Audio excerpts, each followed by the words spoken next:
पाव किलो काकडी स्वच्छ धुवून घेतलेले आहेत. त्याच्यानंतर हे काकडी सोलून घ्यायचं आहे. तर अशा प्रकारे सर्व काकडी सोलून घ्यायची. नंतर सर्व खिसून घेऊया.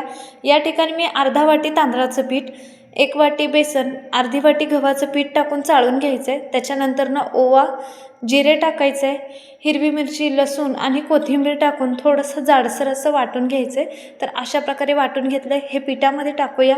चवीनुसार मीठ, थोडीशी हळद टाकायचं आहे. थोडं थोडं पाणी ॲड करून अशा प्रकारे हे बॅटर तयार करून घ्यायचं आहे. तव्याला तेल लावूया आणि हे बॅटर सोडून घ्यायचं आहे. मीडियम गॅस करून अगदी हलक्या हाताने हे बॅटर पसरवून घ्यायचं आहे. त्याच्यानंतर यावरती तेल टाकायचं आहे.